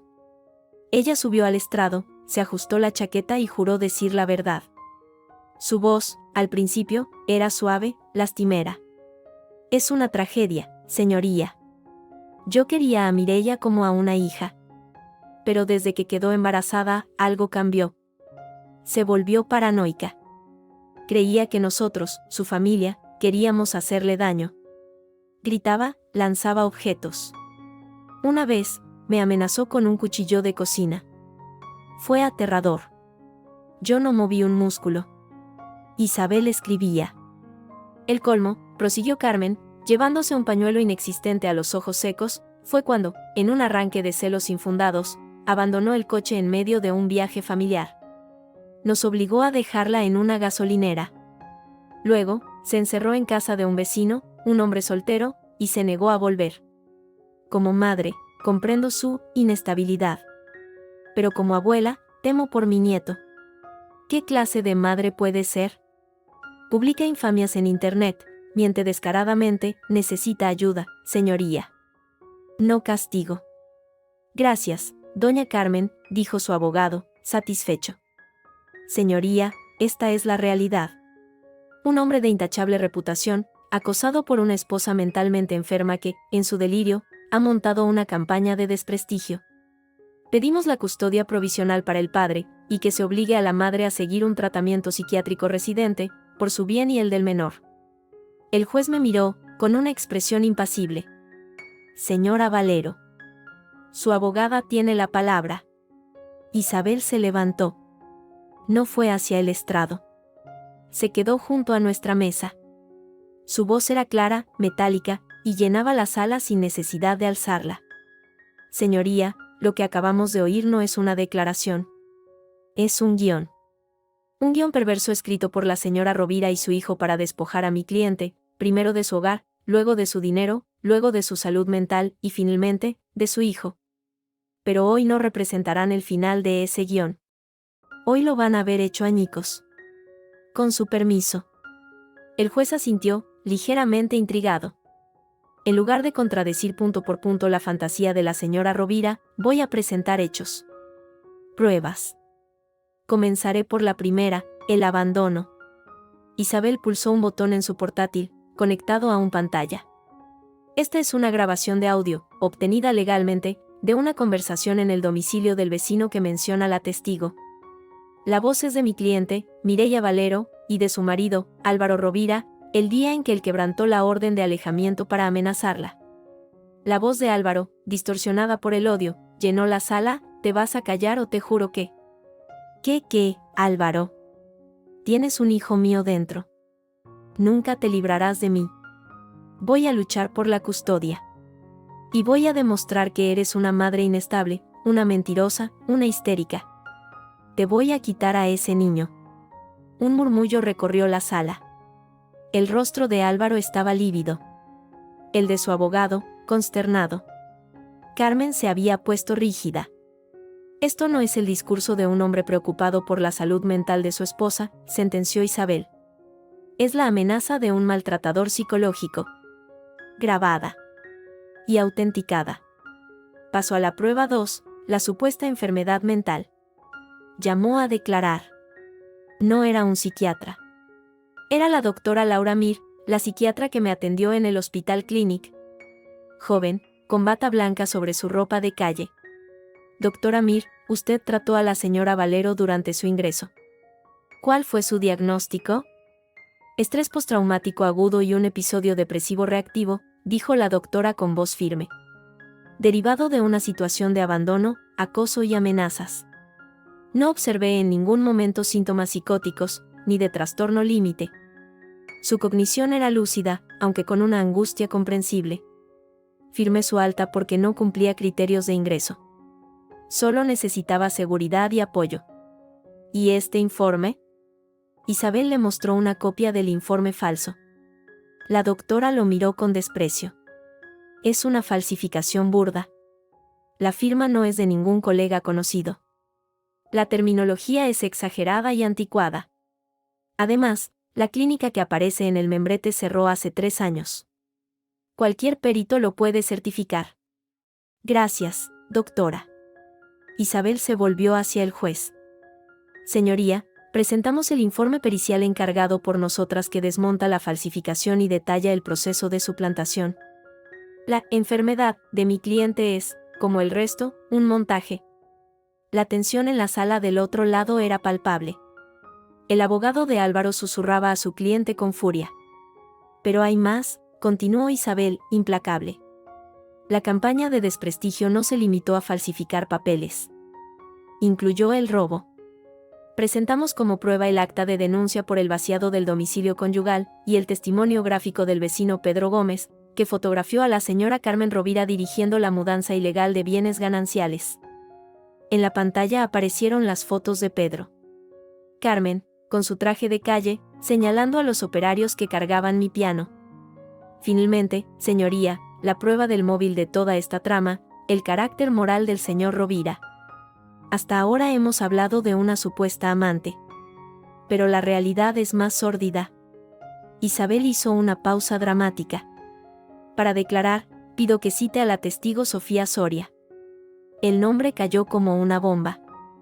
Álvaro se incorporó de golpe. ¿Esa chica? No tiene nada que ver. Es una enferma. Gritó.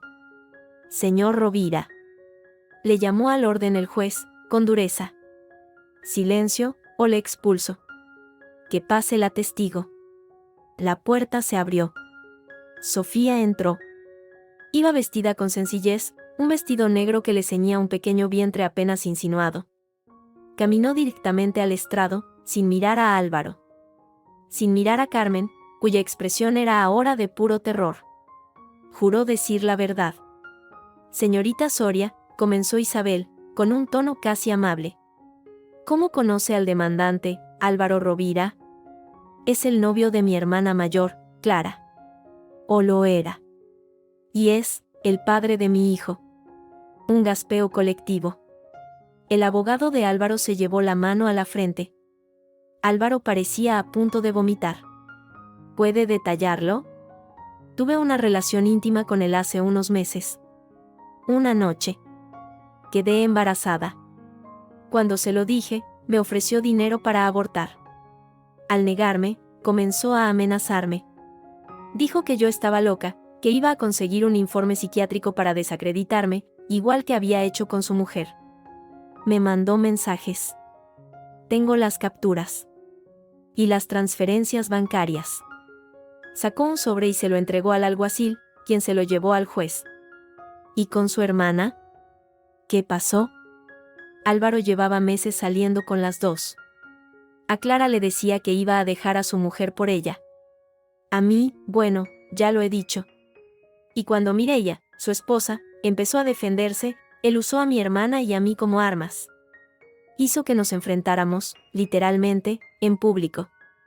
Tengo una grabación de cuando su madre, la señora Carmen, agredió a mi hermana en un café, después de que yo le preguntara por el piso que Álvaro le había comprado a Clara con el dinero de su matrimonio. Isabel proyectó en la pantalla las capturas de los mensajes de Álvaro a Sofía: destruiré tu reputación, nadie te creerá, ya lo he hecho antes. Luego, un fragmento de la pelea en el café, con los gritos de Carmen. El espectáculo era dantesco. La fachada de hombre de familia acosado por una loca se hacía trizas ante cada prueba, mostrando la realidad: un estafador, un mentiroso, un abusador que jugaba con la vida de 3 mujeres. Su señoría, concluyó Isabel, mientras Sofía bajaba del estrado, pálida pero serena. Esto no es una disputa por custodia. Esto es un patrón criminal de maltrato psicológico, falsificación, apropiación indebida y manipulación. Pedimos la custodia provisional exclusiva para la madre, el mantenimiento de la orden de alejamiento ampliada a la familia política, la restitución integral de todos los bienes, y que se fije una pensión de alimentos provisional acorde con los ingresos que el señor Rovira ha estado ocultando en Andorra. El bien del menor exige estar con la progenitora, que es la única parte sana, lúcida y víctima de esta trama. El abogado de Álvaro intentó replicar, balbuceando algo sobre campañas de difamación y testimonios de mujeres despechadas, pero su voz sonaba hueca, perdida. El juez lo miró por encima de las gafas. Las pruebas presentadas por la representación de la demandante son, cuando menos, demoledoras y coherentes. Las acusaciones de la demanda parecen encontrar un fundamento sólido. En cuanto a la custodia provisional del nasciturus, prima el interés superior del menor, que en este caso pasa por la estabilidad y la protección de la madre, ante las graves conductas del padre que aquí se han acreditado. Por tanto, acordamos, custodia provisional exclusiva para la madre. Orden de alejamiento del padre y de la abuela paterna a una distancia de 1000 metros. Restitución en 72 horas de todos los bienes muebles sustraídos. Auditoría financiera urgente de todos los activos comunes y personales del señor Rovira. Y fijación de una pensión alimenticia provisional que asciende a, mencionó una cifra que hizo que Álvaro diera un respingo. El martillazo del juez sonó como un disparo. Era el sonido de mi libertad. De mi victoria. La primera, y crucial. Al salir de la sala, el pasillo era un caos. Periodistas se abalanzaron, pero los alguaciles nos abrieron paso. Isabel me rodeaba con su brazo. Detrás, oía la voz de Carmen, estridente, gritándole a su abogado, esto es una injusticia. Esa zorra les ha pagado a todos. Y la voz de Álvaro, rota, desesperada, Mireia. Mireia, por favor, podemos hablar. No me volví. Ni una vez. Caminé por el pasillo largo y oscuro, hacia la luz de la puerta principal. Sofía nos esperaba allí, temblando. La abracé, brevemente. Gracias, le dije al oído. Gracias a ti, susurró ella. Por fin puedo respirar. Isabel nos guió hacia su coche. Al arrancar, miré por la ventana trasera. Vi a Álvaro salir a los escalones del juzgado, rodeado de periodistas que le gritaban preguntas. Se cubría la cara con las manos. Más atrás, Carmen intentaba abrirse paso a empujones, su máscara de elegancia hecha añicos, gritando improperios a la cámara de un teléfono. Ya no eran mi marido y mi suegra. Eran dos fantasmas de mi pasado. Y acababan de perder, para siempre, el poder de asustarme. ¿A dónde?, preguntó Isabel, mientras nos alejábamos del escándalo. A casa, dije, y por primera vez en mucho tiempo, la palabra sonó a refugio, no a trampa. A la casa de Pedro. A mi nueva vida, que por fin, y contra todo pronóstico, comenzaba. La victoria en el juzgado tenía sabor a ceniza. Un cansancio profundo, de huesos, se apoderó de mí en el coche de Isabel. No era felicidad. Era alivio. Un alivio agotador. ¿Todo bien?, preguntó Isabel, mirándome de reojo mientras conducía hacia el piso de Pedro. Sí. Solo, cansada. Es normal. Tu cuerpo ha estado en guerra. Ahora toca recuperar. Y prepararse. Esto solo ha sido la batalla de las medidas provisionales. La guerra del divorcio y la custodia total será más larga. Pero con lo de hoy, tienen las de perder. Asentí. Miré por la ventana. Barcelona pasaba, indiferente a mi pequeño drama legal. En el portal de Pedro, los periodistas acampaban. Isabel frenó a cierta distancia. No puedes entrar por ahí. Llama a Pedro. Que baje por el garaje. Pedro nos estaba esperando. Había preparado comida. Pero en cuanto me vio, su expresión de alegría se transformó en preocupación. Mireia, estás blanca como la pared. Es el cansancio, repetí, pero al levantarme del asiento, una punzada aguda, baja, en el vientre, me hizo contener el aliento. Fue rápida. Como un calambre. Le quité importancia. Eran los nervios. La noche fue inquieta. Las punzadas volvieron, de forma irregular, como pequeños recordatorios siniestros. A las 3 de la madrugada, me desperté con una contracción real. Dura, larga, que me dobló por la mitad en la cama. Toqué mi vientre. Estaba duro como una piedra. Respiré, como me habían enseñado en las clases. Pasó. No, pensé, aterrada. Todavía no. Faltan 2 meses. Pero mi cuerpo no me escuchó. A las 5, el romperse de aguas, caliente e inconfundible, empapó las sábanas. Un grito se me escapó. Esta vez, fue de puro pánico. Pedro estaba en la puerta en segundos, encendió la luz y lo vio todo. Su rostro se descompuso.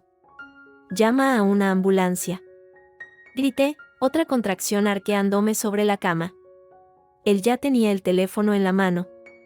Su voz era sorprendentemente calmada al dar la dirección, pero sus manos temblaban.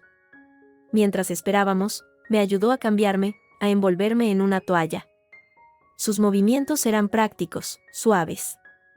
«Todo va a ir bien», murmuraba, una y otra vez, como un mantra. «Todo va a ir bien». La ambulancia llegó rápido. El trayecto fue un borrón de luces, de voces calmadas que me hacían preguntas, de dolor que se intensificaba, acortándose los intervalos. Parto prematuro. Toquense. 32 semanas. Las palabras flotaban sobre mí. En el Hospital San Joan de Déu, todo fue velocidad. Una comadrona con cara de ángel y manos firmes me examinó. «El cuello está muy dilatado. No vamos a poder pararlo. Va a nacer ahora». «¿Su pareja?», preguntó, mirando a Pedro, que me sujetaba la mano. «No, yo soy un amigo. El padre no está disponible». «Da igual. Quédate con ella. Ella te necesita». Me llevaron a un paritorio. Las luces eran cegadoras. El dolor, un animal vivo que me desgarraba por dentro. Aferrada a la mano de Pedro, gritaba, maldecía, suplicaba. Él no soltaba mi mano. Me hablaba, me limpiaba la frente, me decía que era fuerte, que lo estaba haciendo bien. «No puede nacer ahora». Lloré, en un momento de lucidez entre contracciones. «Es demasiado pronto». «Los neonatólogos están listos, Mireia», dijo la comadrona. «Van a cuidar de él. Tú concéntrate en empujar. Con fuerza». No recuerdo mucho del nacimiento. Solo el esfuerzo titánico, la sensación de desgarrarme, y luego, un llanto. Débil, agudo, como el maullido de un gatito. Un sonido minúsculo y milagroso. «Es un niño», dijo alguien. Lo vi un segundo. Un bulto rojo y arrugado, cubierto de una sustancia blanquecina, con los ojos cerrados. Tan pequeño. Demasiado pequeño. Un neonatólogo se lo llevó inmediatamente, corriendo, hacia una incubadora que esperaba. «¿Está bien?», pregunté, con la voz hecha trizas. «Luchador», fue la única respuesta. Luego, el ajetreo continuó a mi alrededor. Pedro seguía a mi lado, pálido pero firme. «Lo llamaré Lucas», dije, de repente, sin saber por qué. El nombre simplemente estaba ahí. Pedro asintió, con los ojos húmedos. La calma relativa tras el parto duró poco. Una doctora se acercó, con expresión grave.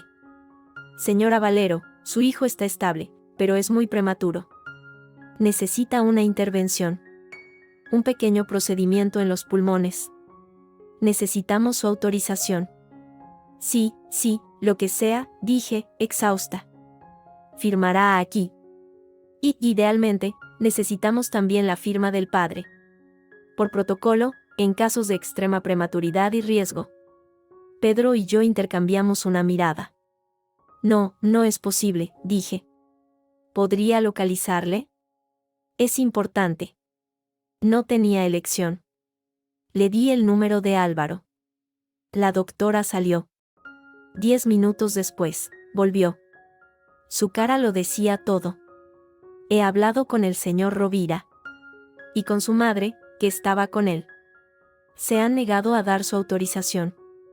Dicen que dudan de la paternidad, dados los antecedentes de conducta de la madre, y que exigen pruebas de ADN primero.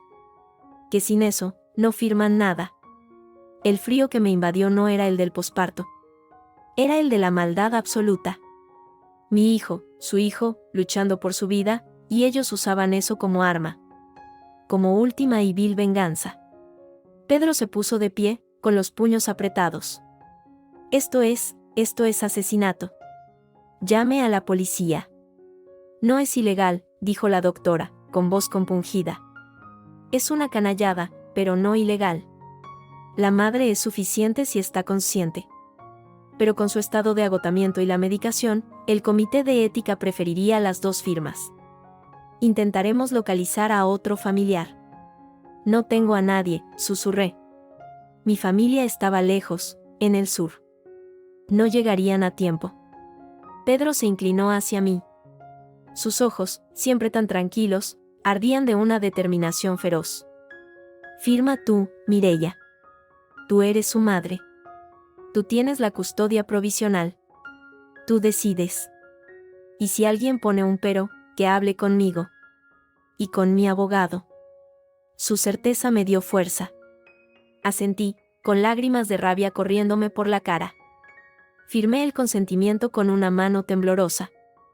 Firmé por mi hijo. Contra ellos. Háganlo, dije a la doctora. Salven a mi hijo. Las horas que siguieron fueron las más largas de mi vida. Postrada en la cama de la habitación, con suero y dolor, no podía ir a la UCI neonatal. Pedro iba y venía, trayendo noticias. Es pequeño, pero fuerte. Le han puesto un tubo para ayudarle a respirar. Los médicos dicen que las posibilidades son buenas. Lucha, Mireia. Él está luchando. A la mañana siguiente, Isabel irrumpió en la habitación como un ciclón. Traía un ramo de flores y una carpeta llena de papeles. Me han contado lo de la negativa a firmar. He estado toda la noche con un juez de guardia. Esto, dijo, dejando caer una copia sellada sobre mi cama, es una orden judicial. Te otorga la autoridad parental exclusiva y de urgencia sobre Lucas, suspendiendo los derechos de Álvaro Rovira hasta nueva orden, basándose en conducta negligente y maliciosa que pone en peligro la vida del menor. Ahora, legalmente, él no pinta nada. Y esto, añadió, con una sonrisa de loba, es la denuncia por abandono de familia en situación de grave riesgo. Se la han notificado esta mañana. En su nueva oficina. Porque le han desalojado de la antigua. Miré los papeles.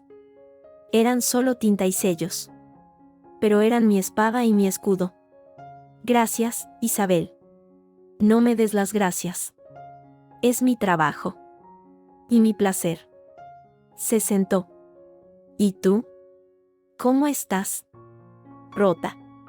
Y más enfadada que nunca.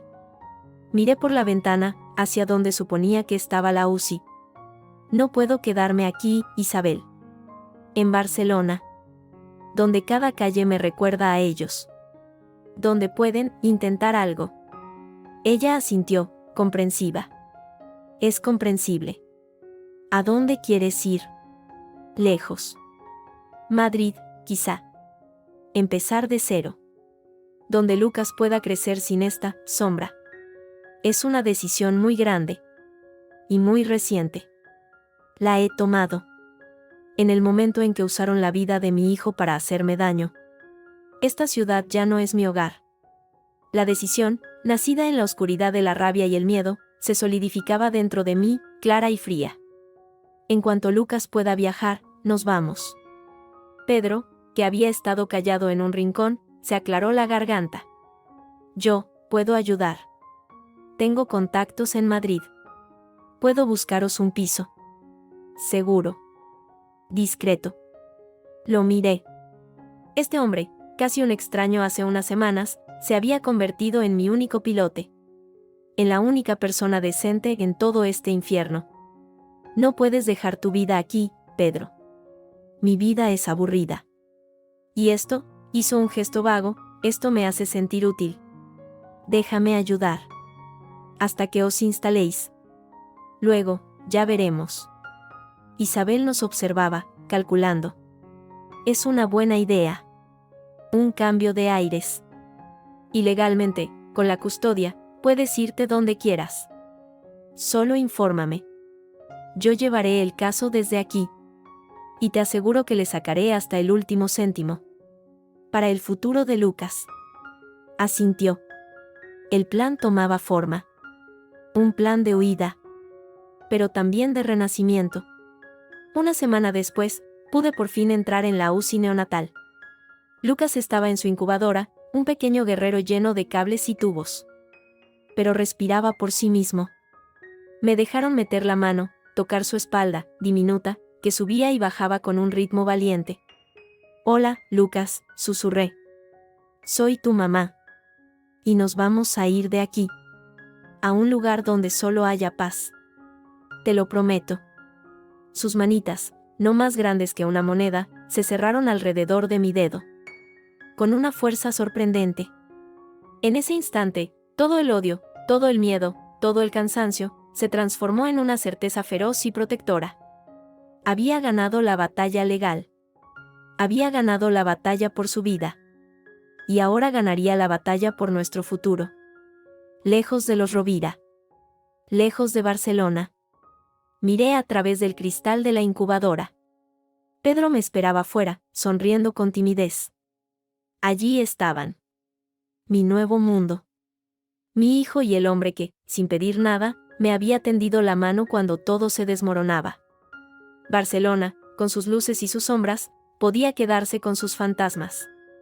Yo me llevaba lo único importante. Y empezaba de cero.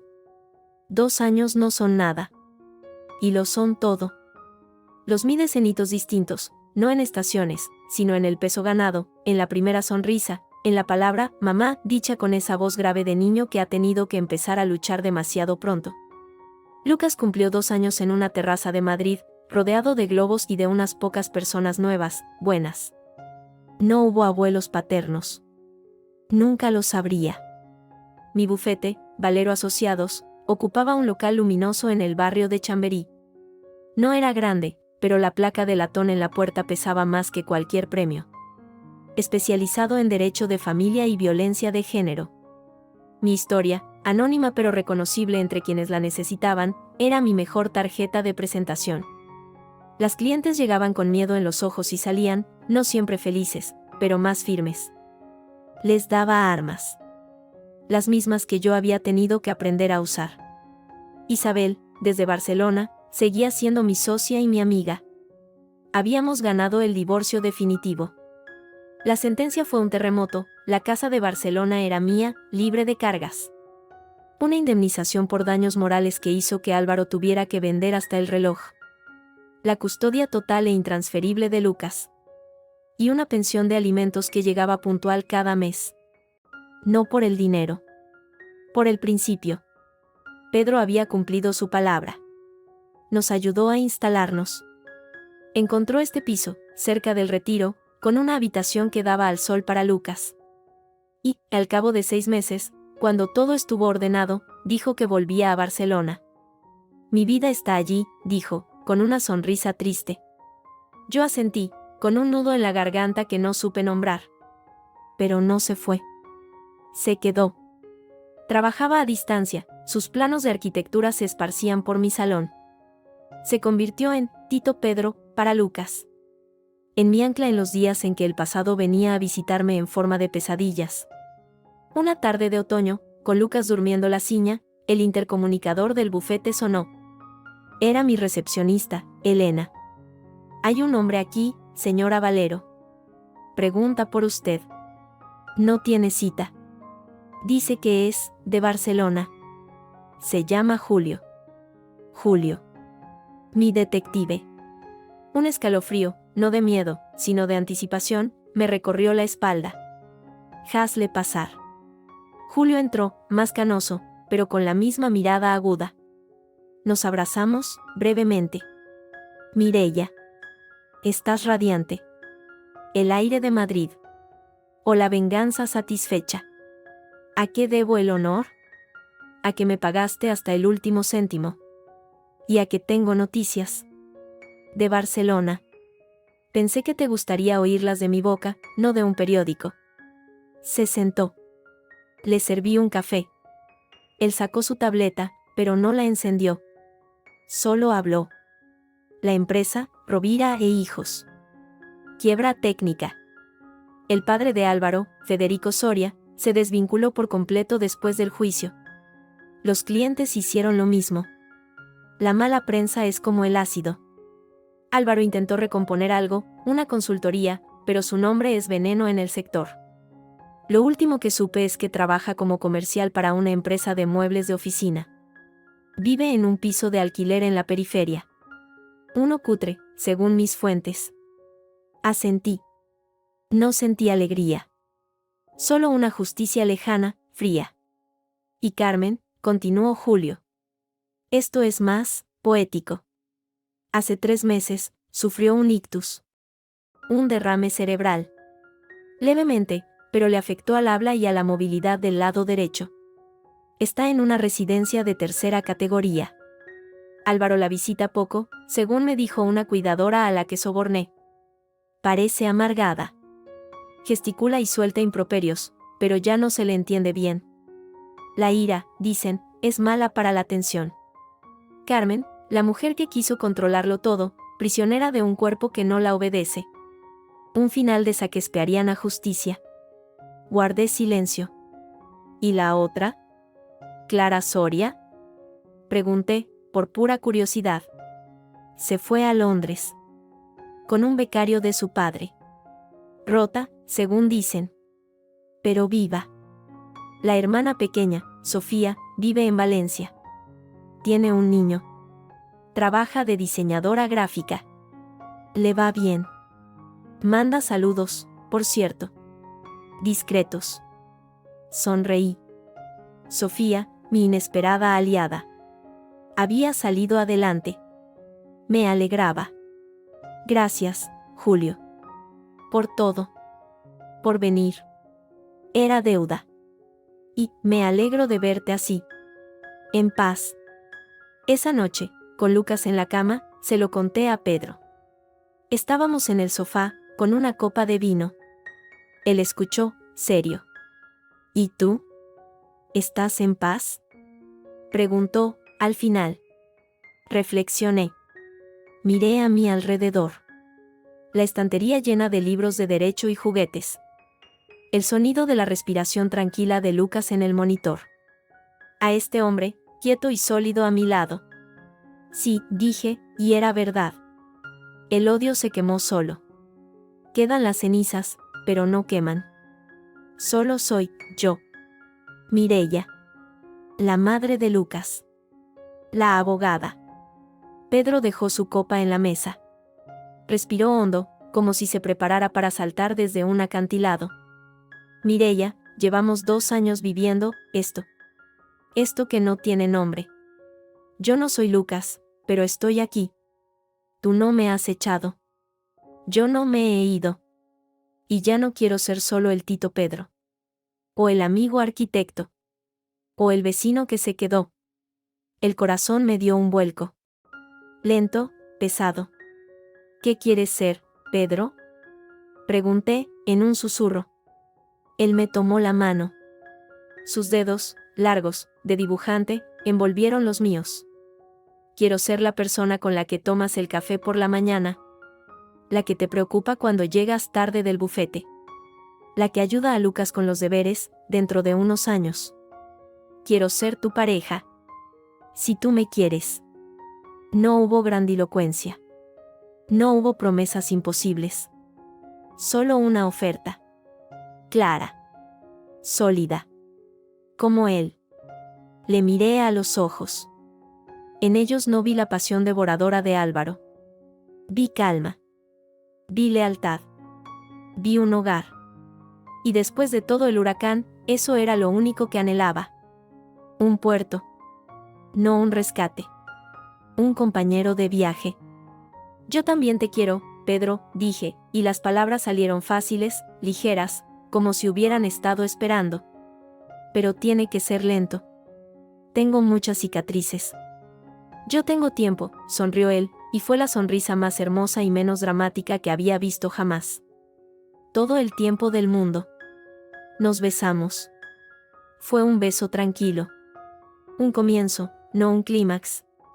6 meses después, la vida había tejido su nueva normalidad. Pedro se trasladó oficialmente a casa. Su firma estaba en la hipoteca, junto a la mía. Lucas llamaba, papá, a los dos, de forma natural. Yo gané un caso importante, protegiendo a una mujer y sus hijos de un tipo tan manipulador como Álvaro. Cada victoria en el juzgado era un exorcismo. Y entonces, una mañana de primavera, recibí un email. De una dirección desconocida. El asunto, por favor, léelo. Con un presentimiento, lo abrí. Mireia. Sé que no tienes ningún motivo para leer esto. Ni para perdonarme. No te pido perdón. Te escribo porque he tocado fondo. He perdido todo. El trabajo, el dinero, la casa, la salud de mi madre. Y lo he perdido yo solo. Mis decisiones. Mis mentiras. Mi vileza. Ver tu foto en una revista jurídica, hablando de ayudar a otras, fue el golpe final. Has construido algo desde las ruinas que yo hice. Yo solo he sembrado ruinas. No quiero nada de ti. Ni de Lucas. Solo quería que supieras que lo sé. Que fuiste la víctima. Y yo el verdugo. Y que, en algún lugar de esta miseria en la que me he convertido, te deseo paz.